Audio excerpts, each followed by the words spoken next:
Well, hello, everybody. Welcome back to Chasing Labels, and we're here for another insider interview. This time, we're bringing back the man from Fun City Editions, Johnathan Hertzberg. How you doing, man? Hey, good to be here. Thanks for having me again, Stephen. When was the last time I was on here? Oh man, I think it was maybe beginning of 2024. Really, Um, really, was that recent? I feel like it was even longer, but it maybe I'm might have been longer than that, yeah, because I know last year. No, not anything last year. Yeah, it might have been even further back. It might have been like beginning of 2023, wow, maybe. Yeah. wow. So, but it was. I know it was the beginning of the year because it was a similar thing to what we're going to do tonight, where we kind of talked about the previous year and then Okay, like something new that was coming out. So like it might have been 2 years ago. I don't know. wow, okay, But how's it been going? How you doing? good. As I told you before we started recording, if you could see around the rest of my place, it's just filled with shipping materials and boxes of stock, mostly of Ladies and Gentlemen, Fabulous Stains, our latest release, which in the process of fulfilling all of the orders, which you got yours. Oh, Um, yeah. Oh yeah. yeah, so that's kind of what I'm in the thick of right now, to Yeah. be honest with you. And so Yeah. yeah, it's kind of a mess. Hence, Yeah. I You couldn't guys. find my mic No, as no, we it's talked all about. good, man. Yeah, we had a little scramble before this. He was trying to find his mic, but it's lost in the thousands of Blu-rays hanging around his room. So that happens to even me. Um, but Well, I know you have thousands of Blu-rays, right, in that room and spread throughout.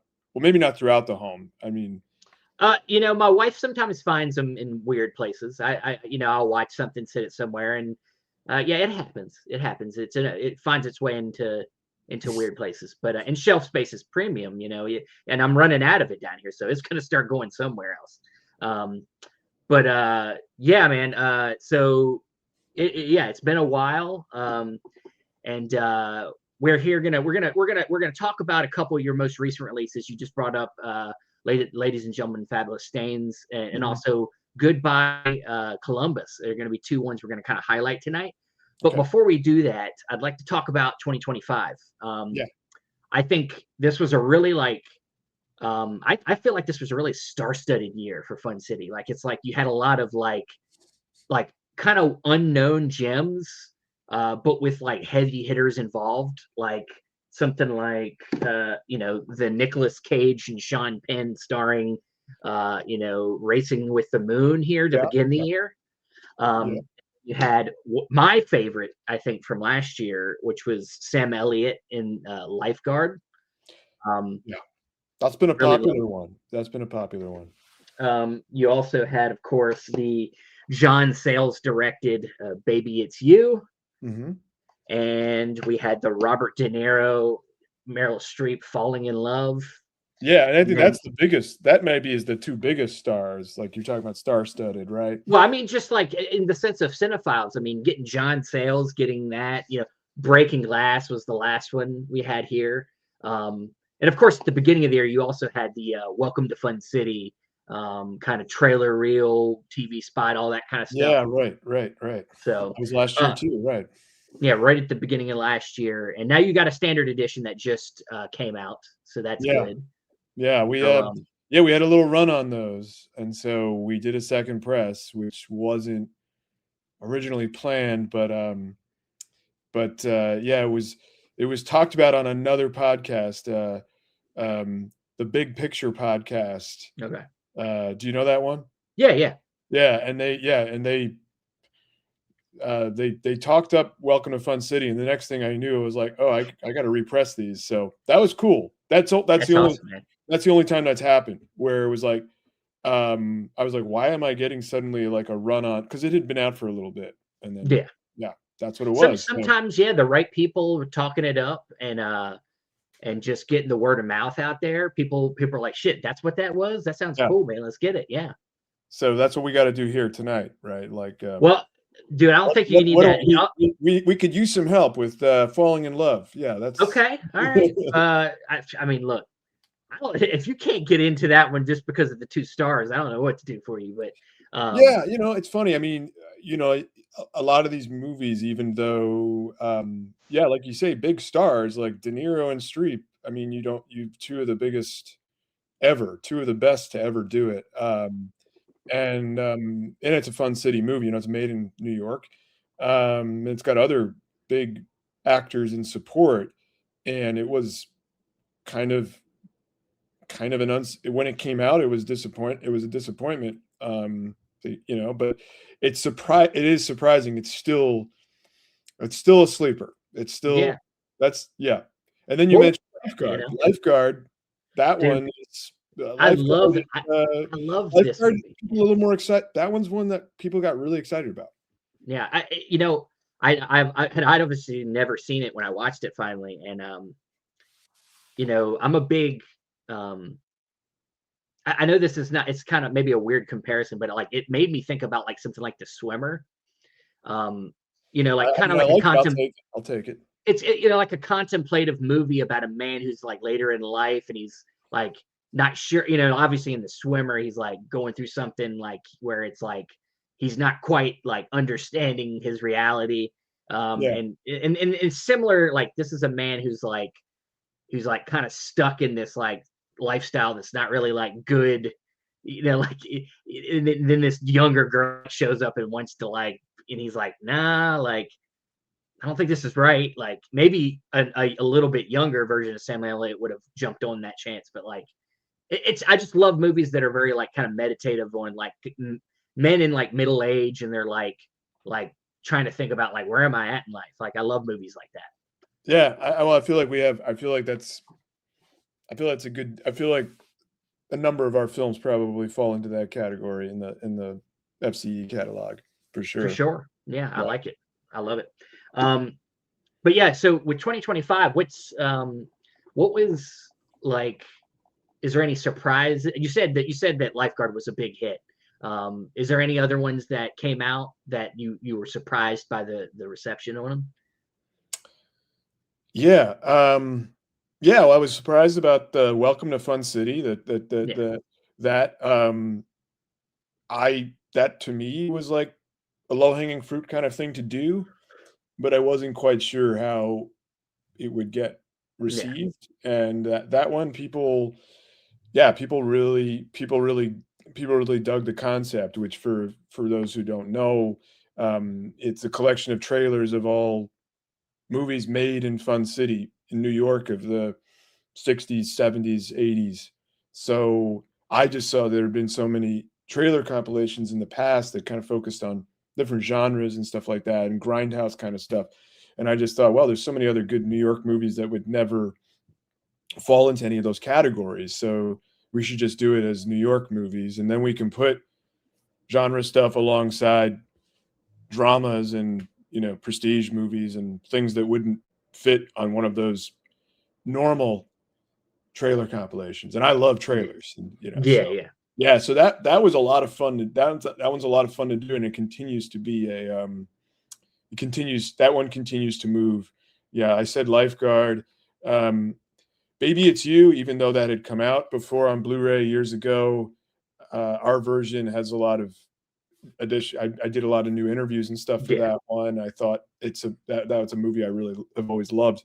And so it's nice to see, even though that had come out before, you know, we have a brand new transfer, new restoration, as well as all those new extras. So that one's also, I think, a lot of people missed it before. You know, No, I was one of them. I was yeah, one. I like I'm somebody that's kind of trying to get himself into John Sayles more.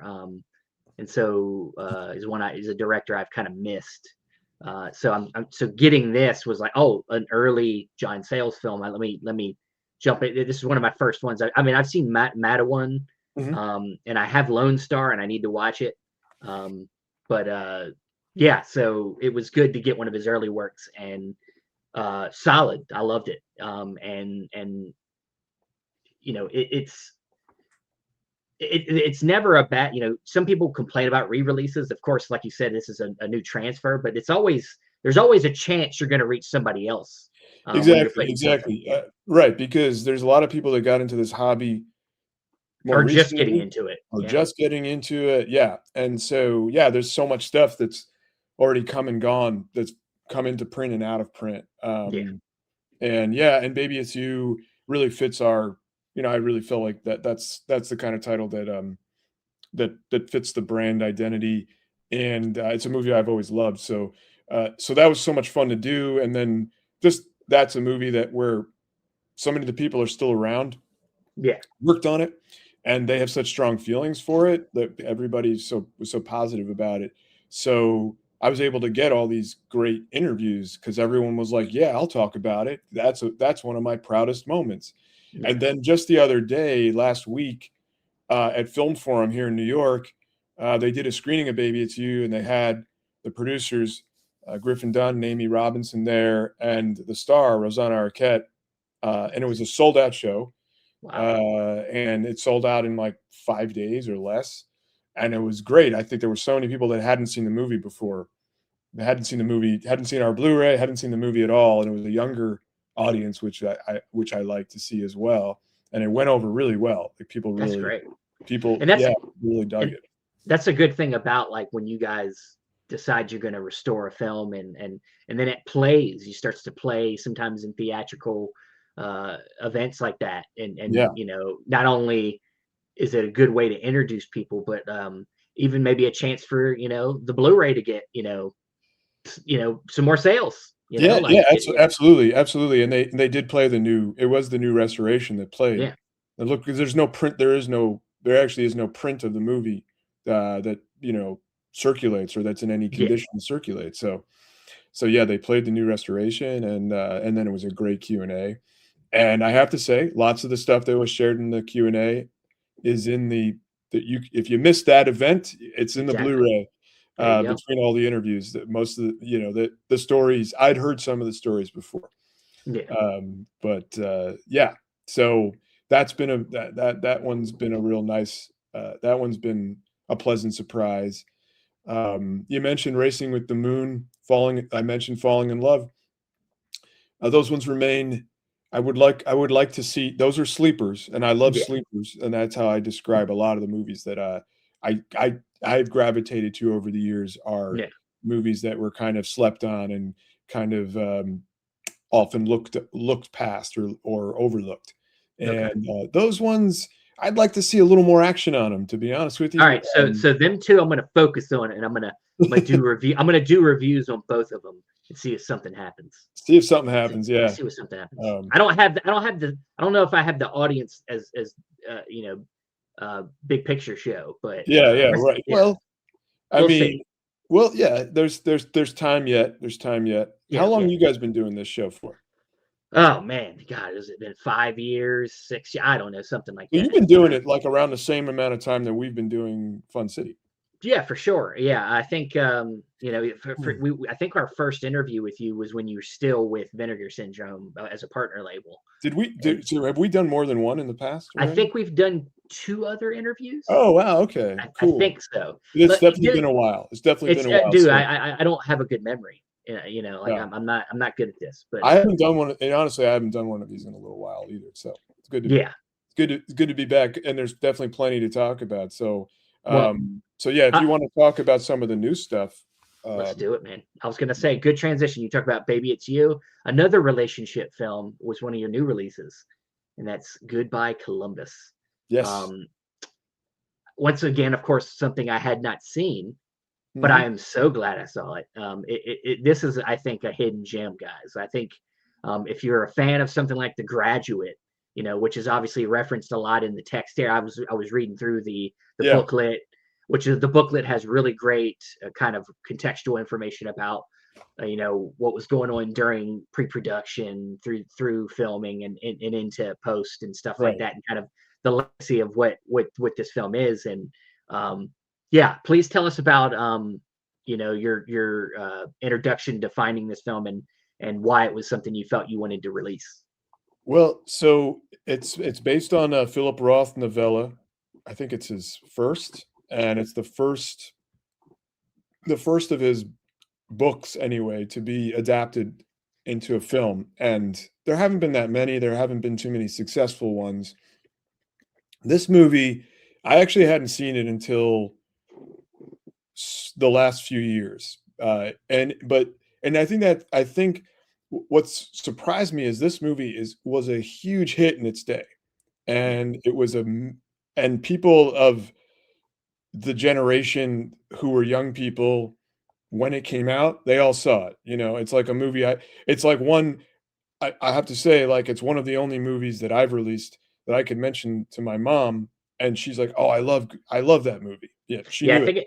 I It think was it a said big. in the booklet that it made like 5 times its budget or something like that. Yeah, I mean, it was definitely one of the top movies of its year, um, and it was one of several movies, in fact, that we've released on the label that came in the wake of The Graduate, um, that were either cited by critics or as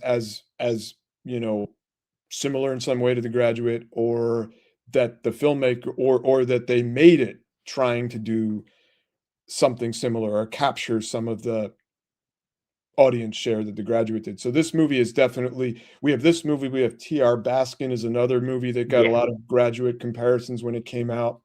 The Apprenticeship of Duddy Kravitz is another one that gets a lot of when it came out. These were movies that people name checked The Graduate as the movie that they were reminded of. Yeah. So yeah, Goodbye Columbus. When I watched it, I was like, wow, why is this movie not talked about more? Because you mentioned something like The Swimmer, right? I love The Swimmer. This movie is in that same time period and set uh, in the same relatively the same place as well. Yeah.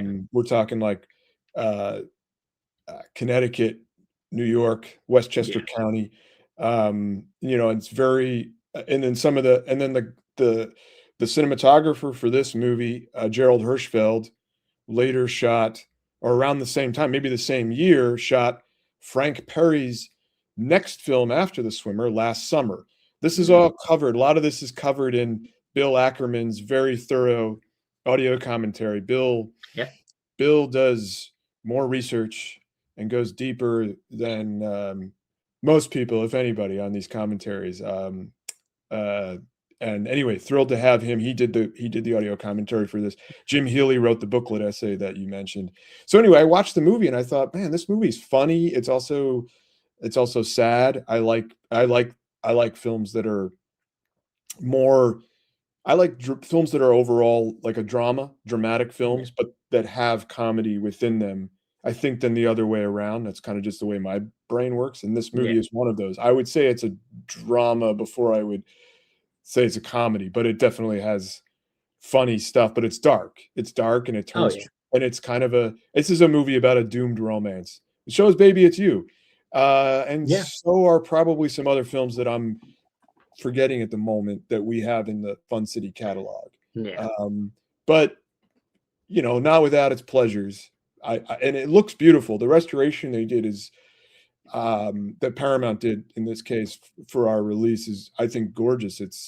Like it's just so lush. The color of the swimming pool, which we put on we Yeah. had to put the pool. See, there you go again, bringing it. I'm bringing it back to The Swimmer again, Yeah. because this is also a movie where a swimming pools, yeah, uh, play in the summer. It's the summer in the same, Yeah. and it's really in the same exact part of the country. Um, I'm not saying these movies are exactly alike, No. No. but there's a certain melancholy, and there's again what you were talking about before. A lot of contemplative kind of characters, and I mean there is narrative here, of course, but what we're looking at a relationship, a short-lived relationship over the course of the summer. um Yeah, yeah. I think when I was thinking about a film that kind of came to mind, like you said, a doomed relationship type of movie. This one's is once again maybe this isn't like it's. I don't think this is far apart as Swimmer and Lifeguard, um, Chili Scene's a Winner. Um, well, was which is it's so funny you mention that, because that's also produced by Griffin Dunn and Amy Robinson. It's the movie they produced before Yeah, Baby It's You, and that also just played last week in New York, and they did a Q&A after that. So awesome. I love the compare. I love Chili Scene's a Winner. Yeah.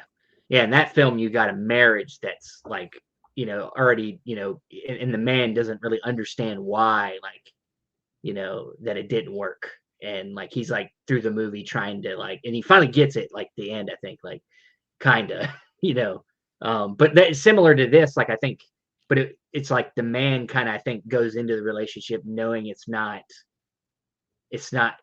it's probably not going to work, but he does it anyway, Yeah, because he's of kind of the class differences.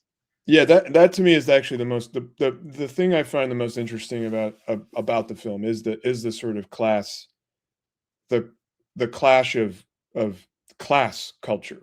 I Yeah, mean, they're both Jewish characters, but it it's interesting. There aren't I mean there aren't a lot of films I can think of, at least off the top of my head, that kind of explore within the Jewish American culture this difference in class, and also yeah, it's very specific to the mid-century, mid 20th century, and what what where those people were at that time. Um, but it does it that there it's all it's done. There's some really there's those scenes where the one that always always hits me, and I guess this is a bit of a spoiler, but when Ally McGraw, and this is Ally McGraw's first movie, and yeah, she's incredible. She's like fully formed.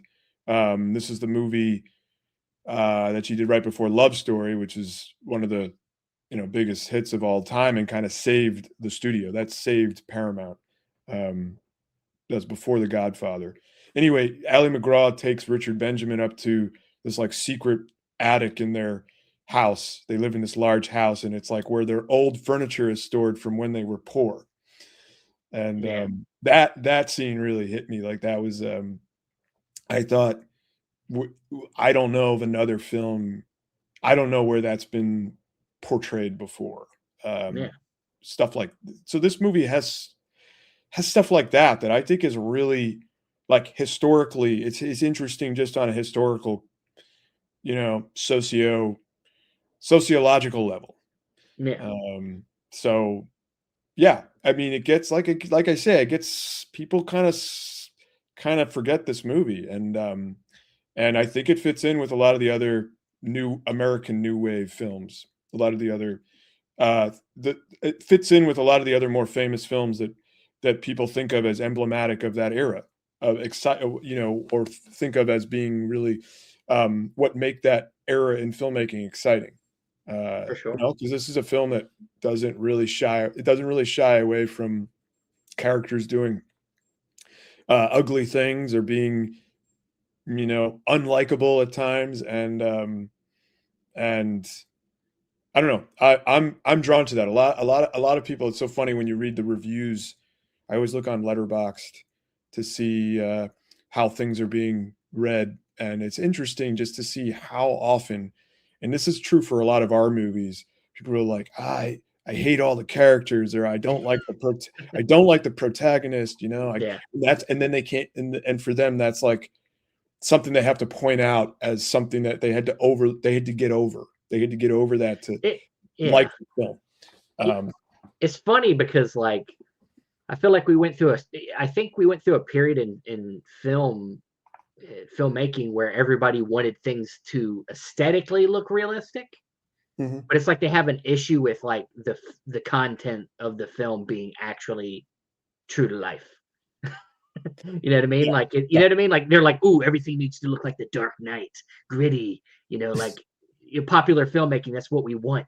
But it's right. like you give them a movie where like there's an unlikable character. Like you said, like at the center, people like, I can't relate to him, or I don't like him, so I don't like the movie. And I'm like, well, But that's see, not the funny thing is, I find it exactly the opposite. I usually actually find it relatable because yeah, nobody's likable all the time. Nobody's a exactly nobody's a good person all of the time. all the time. Yeah, We have exactly. everybody has flaws. Anyway, so this movie is definitely those type of characters. Um, they say things that are this movie for sure, they say some things that you can't say now, you wouldn't say now, or Sure. they Yeah. would be expressed differently. But anyway, I think it totally fits the kind of stuff that I'd like to try to do with the label, which is to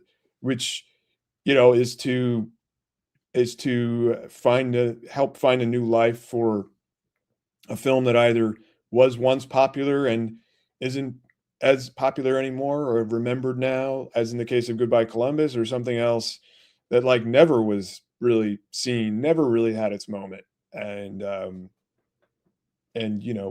we can possibly give it a little extra life, a little extra uh a little new life, little new blood.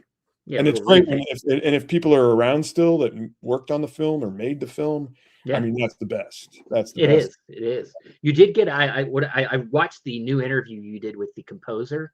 Oh, Charles On Fox, yeah. Yes, He's Charles great. Fox. I loved it because and it was fun because like when he talked about like how he got um got the job, and like how he wasn't really like he didn't really do movie scores or anything like that. He was doing other things, and like it's cool how like back then when like you're getting into something, people will just offer you things because they take a chance on you, Mhm. and you might not be that might not be your forte, but like that's how people were. Now if you don't have a piece of paper or you have a bunch of experience in something, nobody wants to offer you anything. But back then it felt like people took chances. People like, were like, hey, I like you. Let's let's do this movie together. Like, Mhm. and I just his story, him just talking about like his experiences were thought was really fun, and I love that. Yeah. Yeah, he's a lovely guy. He's a lovely guy, and for those who don't know, um, he's the author of, like, one of the, you know, biggest selling songs of all time, "Killing Me Softly." Oh wow. Um, Okay. he wrote the yeah, he's the, songwriter on that. So he's like one of those guys, he straddles the line between pop music and Yeah. movie music, and, yeah, and he also helped us out so much getting, contacts with the other talent on the film. So one of the other extras we have on there is a interview that took place at a screening at the Academy in LA about 10 years ago Yeah. with like surviving cast and crew on stage after the film, and they have this great roundtable conversation. But we had to get the permission of all the people who are on there on in that video, and some of them are no longer with us. Mm. But we had to get the permission. We had to get sign off from everybody so we could put that video, because it's never been seen before. It's never been seen before. And actually, it was raw video, and I edited it together so that it would so it would actually work for the Blu-ray format and everything for the just so it was smooth. Yeah. But Yeah. it was great because Charlie helped us get all those people, including Ali McGraw and Dick Benjamin, That's because awesome. he's maintained relationships with everybody. So, Yeah. and they're getting on in years. Yeah. So, yeah, and some of those people are not with us anymore, and so he knew their spouses or their children, and Wow. that's how we got it on there. So, Man.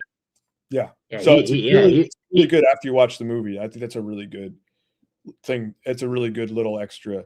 It's about a half hour long. Yeah.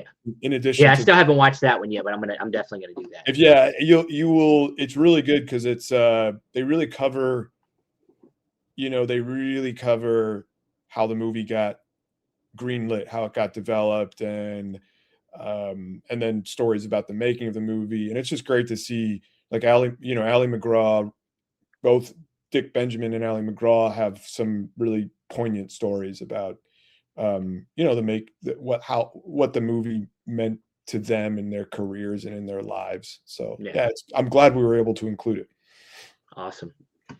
Well, the other release you just had come out, you talked about it earlier. It's all over your apartment right now. Yeah, This is a big one. People went crazy when they heard this one was coming out, and of course, it unfortunately had a little bit of a delay. But I yeah. think this delay and this change has actually uh, caused a little bit more of a fervor for this release, because of You think so? now that the size of this thing is Yeah, now grown. Because people are. I'm a box set guy. I love a good box set. So, yeah. but ladies and gentlemen, the fabulous Stains. which I think in recent years, we've gotten a Blu-ray, I think from Imprint. This was a few Yeah. years Yeah. ago. Yeah. We did. This is an upgrade to 4K, so Yeah. you get a Blu-ray and a 4K in here, Yeah. and a nice book in here. And Yeah. our buddy that we've done a couple interviews with, Scott Saslow, who did the design work on both of these releases. Yeah. Yeah, Yeah, looks great. Scott is an ace in the hole for Fun City Editions. He does all of our design. He and I Awesome. work in tandem on all the packaging, and I always have some wild idea and some new concept, and he's able to make it. He's He able to makes make it it work. work. So Yeah. Also got stickers as well. So yeah, cool. we got stickers in there. We got a poster in there. Yep, posters in there. Yeah, the book. So what happened? Part of why this release got as big a package as it has is because I had already a new booklet essay written by Margaret Barton Fumo, and then we got the okay to reprint this really long form oral history of Fabulous Stains from the 90s that was in the Beastie Boys Grand Royal magazine. It's a short-lived culture, skateboarding, music magazine fashion in the 90s. And one of the issues, they had this long form article about Fabulous Stains. And so it's great because it has interviews with everyone in the, most of the people, a lot of the people that were in the movie or worked on the movie. So we put that in the booklet. And then what you're showing them, if you could put that blue cover, the other side, yeah. So what happened was I was looking at the Library of Congress catalog. There, you can look, this is all up online, open to the public. And so you can look up works that have been registered for copyright in this country. So Fabulous Stains is in there, and they have a print of Fabulous Stains that was deposited, like a copyright deposit print that was left there, by the producers and Lou Adler, the director of the film, in the early '80s, and it had a note that the listing had a note that it also included a packet, like a packet of production information. And I thought, wow, I think I know what that might be. So for people who don't know, this movie never had a traditional theatrical release by Paramount. So a lot of the things that normally would be produced by the studio to market and sell the film, they didn't do for this movie because they never really released it. So it never had a proper press kit created. And so what you're holding right there is what would have been included in a press kit, along with 8x10 glossy stills. This would have been sent to critics in a folder. And what you have there is what they call, I think, a handbook of production information. That's what Paramount would call that. And that format is how they looked at that time, with the blue cover and the logo for the film. And inside is typewritten production notes, full cast and crew list, and biographies of the cast and crew. And so so with the Library of Congress, they actually allow you can access that and pay to have them pull it for you and copy it. And so what we did was we recreated the press kit handbook that never existed, that nobody's ever seen before. Even the studio doesn't have that. So that's awesome. I just thought, I'm a nerd about that kind of stuff. I am always, I mean, it's historically important because that's how movies are sold to. That's how they're marketed, with posters and lobby cards and press kits. Is how they are able to get the information out to the press to review the film. And so since that stuff never really existed for this film, when I found that actually existed in the Library of Congress, I was like, oh, we gotta have that. And that's why the booklet got so fat, because now it's a double booklet. And it actually opens, so it's sort of like it's split so that so we have like one part of it is upside down, you turn it over and it's right side up. Anyway, that's part of what made the package. That booklet is a big part of why the package got so big. Yeah. But then it also got very big because the replicator who we never used before. This was our first time, and they were very apologetic, but somehow, for some reason, they made a box for 2 cases, even though we gave them all the specs and everything for a box for 1 case. So we Yeah. had to sort of on the fly, and that's part of why it was delayed. We had to come up with a second box design, another case route, which actually is a lot of fun for Scott and I to do. So you end up getting what we try to do with these Paramount releases is sort of, and it was really fun to do with this movie, since this movie never got a actual VHS release back in the day. It never got never got released on video cassette, laserdisc, or whatever in the legacy, none of those legacy home video formats. So what we try to do is with these Paramount titles is make the design sort of look like, follow the template of what the classic Paramount videotapes looked like. Yeah. So like the color, that's why the color of the spine with the Paramount logo is as what it is and everything. So anyway, it gave us the opportunity to make 2 different possible Fabulous Things, video covers if it Yeah. had been released on video. So No, I love that, man. And there's something very like almost like plays into the themes of the movie itself to get that out of Library of Congress. Just to being a rebel and taking it from the government and just taking it back from the man well, and it's a giving it. great, it's an amazing, the Library of Congress. It has an amazing mission because Yes. one of its missions anyway, which is to have like everything or most things that are creative works that are copyrighted. So Yeah. it's great because that's how we got Natural Enemies, for instance. Natural Yeah. Enemies, I love that one. the Natural Enemies negative, essentially was sad. There's a whole very sad story, but basically, it wasn't properly stored. It melted, and there was really nothing else for that film to work to do to do some kind of restoration from, except for a 35 millimeter copyright print copyright registration print, deposit print that was left at the Library of Congress. So thank God they exist, and they need to continue to exist. God. These instances are just 2 of thousands Yeah. of reasons why it's such a treasure, and I'm grateful because, again, like I said, the National Enemies release would not have happened without that. And then in this case, we wouldn't have had these press kit notes, which even the studio didn't have. So we'll give them a copy, but Yeah, just slide them one. It's worth it. But tell us your connection to the film. Tell us why this. I mean, I know why. I mean, it's an obvious great choice to be a Fun City edition. But tell us your connection with the film. well, I knew of the film many years before I actually saw it because it was hard to see because it wasn't ever released legitimately released on home video in this country, throughout the 80s and the 90s, and it finally came out on DVD in 2008.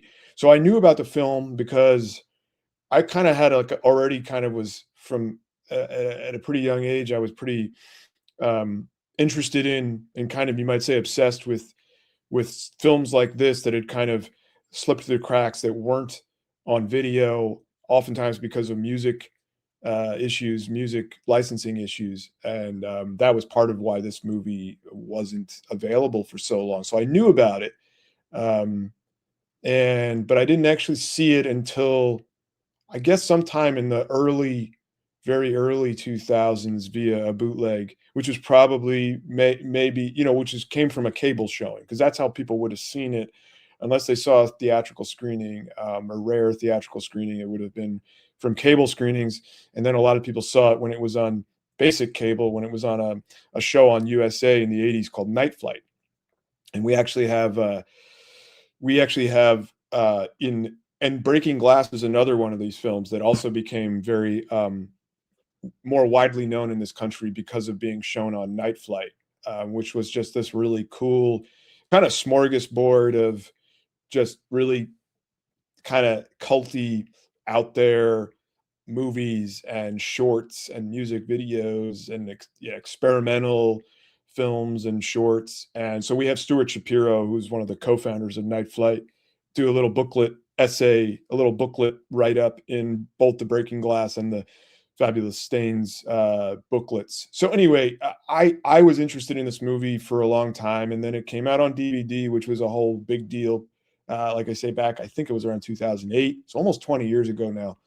And then when I worked at Kino Lorber for many years, and we had licensed a lot of films from Paramount, I really pushed for it to be licensed by Kino because Fabulous Stains was not available in HD. It wasn't on Blu-ray for many years.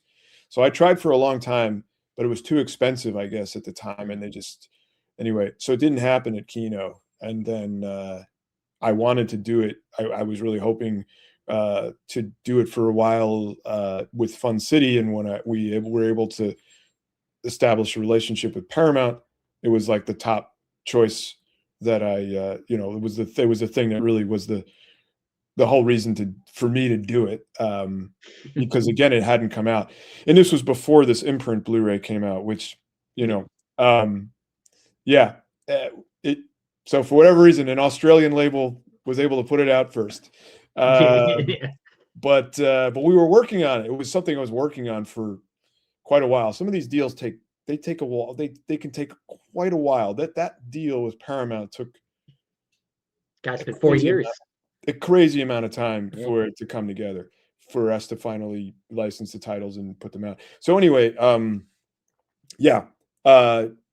it is a movie. Like I say, I'm interested in music movies, punk music, new wave music, that time period, coming of age movies, movies set in the Rust Belt, movies with, we have a lot of films that it happened kind of by, I got to say, it's not by design, but we have a lot of films, if you look through our catalog, that are female driven, female protagonists. And so obviously Stains fits there. I love movies about outsiders and misfits, and also just like about the music business. And this movie was, comes from people that have a lot of experience in the music business. So it is really, I think that's part of what really plays so well in this movie, even though everything is on a very truncated, accelerated, only in the movies kind of pace.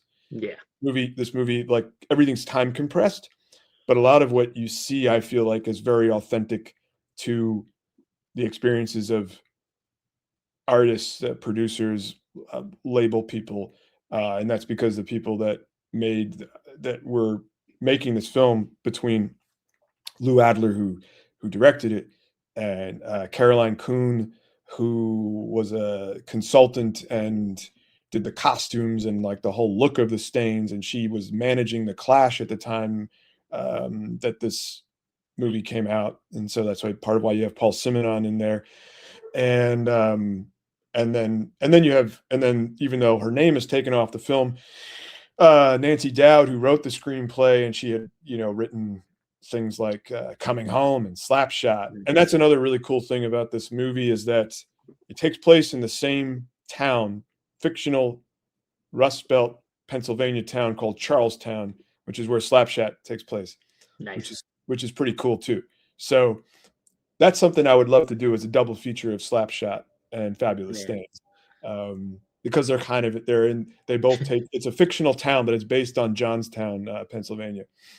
Nice. That's an interesting Johnstown double feature.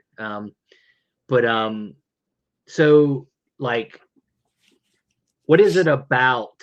Like, what do you think it's about? Like, you brought up like female leads, like, seem to always find their way into Fun City editions. So what is it about that kind of finds its way like into your mind? That's like, is it by accident, or is it just like, is there any intentionality to that?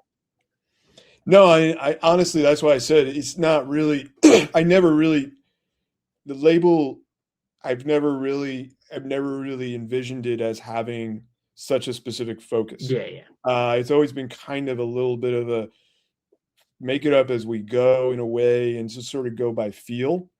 And so it just so happens, I mean, I would say a lot of the titles that I'm drawn to are definitely things that are that, like I say, have maybe been a little bit slept on, or that are, yeah. or that, haven't really, a lot of times never really found their place in the market, and never really, um, maybe never really got what I think of as all the attention and praise that they should have gotten.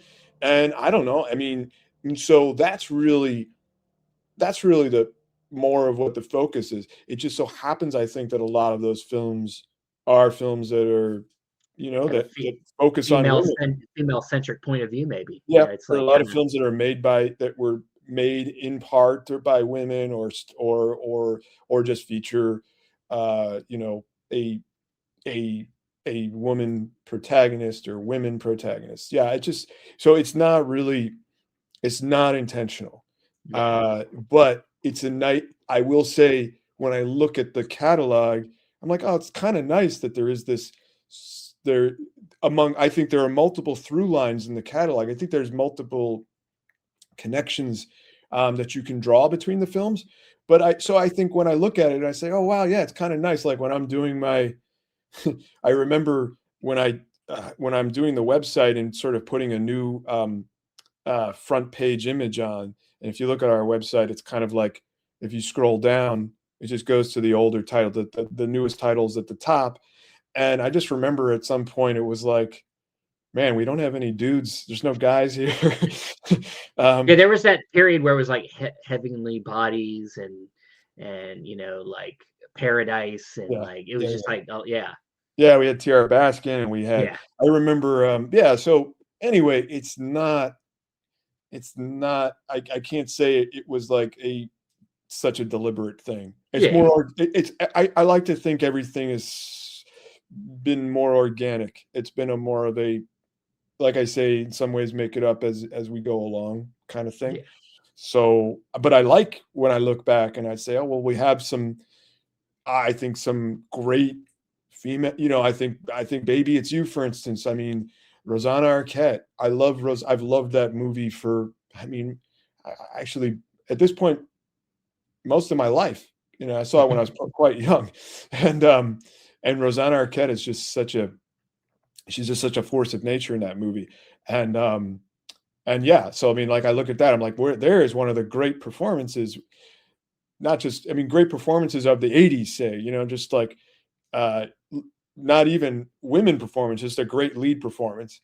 And it is I do think kind of it was not as recognized as it should have been, maybe. I don't think she wasn't, I don't know if she's ever been nominated for an Oscar, but I look at that and I think, if you were going to redo them, I'm like, yeah, oh, I think that should probably be on the list, at least as a nominee. yeah, But yeah, so yeah, it really does make me happy when I look at the catalog and I can see, like, oh, that's one of the results of, like, what I said was more of the focus initially, which was really just to kind of, well, do films that a lot of films, not all of them, but a lot of them are films that I have a real strong feeling for, a strong affinity for. And then, like I said, trying to really shine a light on some things that I felt like needed that, yeah, or deserved it. And so one of the results of that, yeah, we have a lot of great films yeah, about women.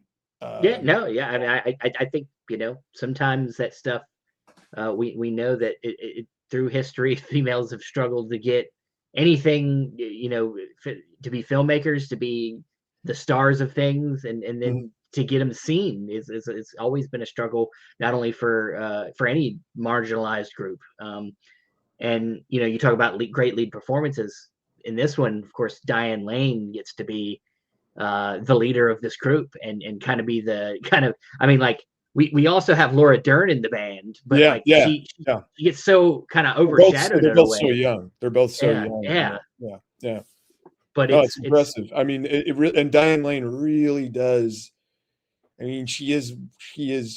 amongst all, I mean, obviously there's the other women in the band, but otherwise it's just like it's a lot of guys, and it's like a couple of real life Sex Pistols, Yeah. a real life member of the Clash, and then Ray Winston, like Ray Winston. Ray Winston right after he was in Scum and Quadrophenia. So there's a lot of testosterone in there, and but she is really like she's in command, and she's only I think she was 15 or 16 when she did the movie. I mean, when they started it, because of course at Yeah. the end there's the ending was shot a little bit later, so you can see they look different. The girls all look a little bit older, Yeah. and but yeah, most of the movie she's really young, but she's so in command. Like she really does. She, like you say, she really does. She really owns it. She really owns them, and also is another character like we talked about before, who's full of unlikable characteristics. Like she's not a she's I mean, and she can't be because she's got to survive. Like trying to survive in this really like it is a It's a rough. male driven Well, world. not Yeah. just that, it's just the music industry in general is just, rough. Like Yeah. it's gonna it's gonna chew you up and spit you out. And so yeah, she is really a revelation in it. And it's funny because after she did this movie, she's in other things where she's part of an ensemble or like in the Coppola films or in Streets of Fire. And she doesn't really immediately get another kind of lead, even though this movie is also an ensemble. She's really the lead. Like she's really the driving force in the film. She doesn't really get a lot of other opportunities to do that in the ensuing years, like as a young Yeah. actress. I think she was in the Cotton Club as well, so she's in a Yeah. lot of like big movies, but where she's part, she's a part or a big part of them, but she's not the lead like she is in this film. Yeah. Yeah. Yeah. So it's of course Diane Lane go on to do a lot bigger things. I thought what was when I watched it, I'd seen it before, but it'd been a while. And it just rewatching it again, I was like, and I think this is kind of a theme of a lot of these punk rock type of films but especially this one is it's really just talking about authenticity. Like us being our true selves. Of course, not selling out to corporate capitalist music business. And that's what's interesting too is Ray Winston, who plays kind of the antagonist of the movie in a way. Is uh you know he wants to be he likes to say that he's the antithesis of that lifestyle, and that she's kind of fake, and it's kind of fighting her the whole movie. Right. Yeah. Yeah, it's kind of push pull, kind of a push Yeah. pull thing. Yeah. Well, he's also trying to he's trying to tell her how she should do things. Yeah, exactly, Yeah. which is Being exactly what. yeah, being a Yeah. guy. Yeah. Yeah, he's being a He guy. does he does a lot of mansplaining before that was a term. Yeah. Exactly. Yeah. Yeah. But it's I think by the end of the movie it's a lesson learned. And she kind of gets a glimpse at that this was maybe not a mistake. It was a mistake to be with this guy. But that things will move on. Like I think that there's she sees the two girls like driving off, Mhm. wearing her clothes, wearing her style and things like that. But Yeah. yeah, I think people were really excited about this release. They're really excited about um, getting this film in 4K. It looks great. I just watched it the other night, and there are a lot of good features on this as well. A lot of archival stuff. Yeah, yeah, Um, yeah. But we some did newly yeah, recorded audio commentaries as well. yeah. I can't wait to listen to the Diane Lane or Dern archival interview commentary. It's I'm it's excited. it's it's they're having a lot of fun on there. It's good. Okay. The Lou Adler one's a little more sedate. Um, and we talked to Lou, but he about maybe doing an interview And he was kind of like, well, I did the commentary already. And Yeah. he said something which I thought was kind of poignant. I liked. He said it's the girls' movie anyway. You should talk to the girls. You know, Yeah. I kind of liked. And But then we have new commentaries by, I would say, two of the biggest, probably the two biggest champions of this film, who are still with us anyway, for the longest time, and who know the most about this movie. Jake Fogelnest and Mark Edward Hoyk. And so those guys have been on this movie for, well, Mark saw it on, I think, on Night Flight, so he's been onto it for 40 plus years, and Jake maybe even that long too. Well, he's a little bit younger, but those two guys have just, so much up here about Yeah. this movie.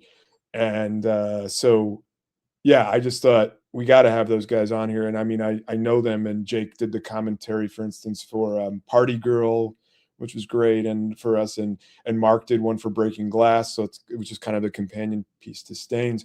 But those guys, they've forgotten more about this movie than I'll ever know, and most people will. And so that was great to have those guys be a part of it. And the archive just dug up so much cool stuff for us. That's kind of what I was the most excited about. We really wanted to try to find things that had been on, things that ended up on the cutting room floor. Yeah. And they found some work prints in deep storage in various places. And I mean, really, this stuff really is in deep storage. Also photos. We have, on the image gallery there, I don't know how many photos, but I mean, we had a couple hundred negatives to look at, to pick, of things that nobody's seen. Yeah. So we have all that so anyway, we have on these work prints, we were able to find some deleted scenes. Unfortunately, the audio can't be located. So Mark has multiple scripts for this movie. So I said, Mark, you'll come on. I'll ask you what's going on in this scene, and you can kind of hopefully it based on the different scripts you have. And, some of the stuff maybe still couldn't quite figure it out. But anyway, nobody's Yeah. ever seen this stuff before. And it's thanks to the Paramount Archive folks. Shout out to them for digging that stuff up for us. And that's, I think, part of what really sets this release apart. I really think, like I say, when I can find stuff, like whether it's the press notes that nobody ever saw, or the deleted scenes, or the alternate title sequence that we have here, Yeah. because this movie had multiple titles. So one of the things we found on a work print was a work print where the movie was called The Professional, which is Yeah. a reference to the song in the movie, the Professionals. So that's the stuff that I love more than Yeah. anything else, is like if we can find find footage, find stuff that is archival, that's not been seen before, and put that on. That to me is the that's the most exciting thing that I can take part in, because I feel like you're kind of like unearthing some unseen history, Yeah.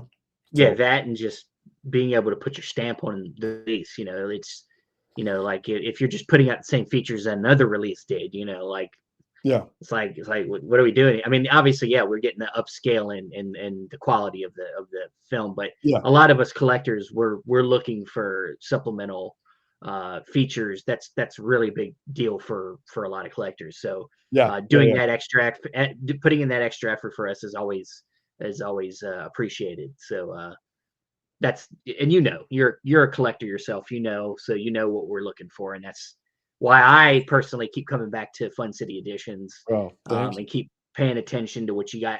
And before we finish up, is there any teases? You got anything being announced soon?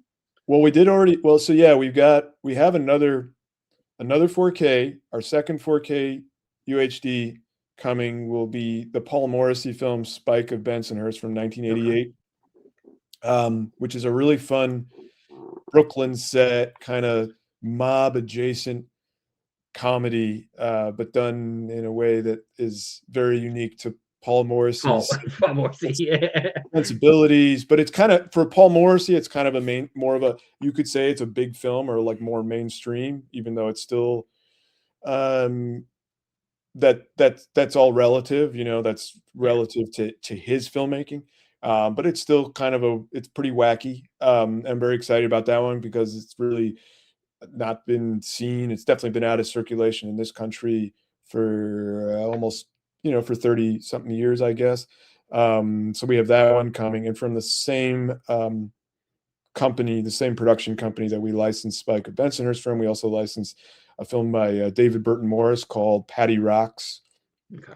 which was an indie film in the 80s that was it came out around the same time as Spike of Bensonhurst. And I remember these both vividly when I was about 10 years old when they came out. I remember them in the video store, but I don't remember watching them back then. But I remember the posters. Like I remember a Yeah, big standee of Chris Mulkey in Patty Rocks. And Chris Mulkey, if you don't know his name, you look him up, you will know his face because he's been in like 200 movies, but he's usually a supporting character. He's been in a lot of big cult movies, but this is one time where Chris Mulkey's the lead.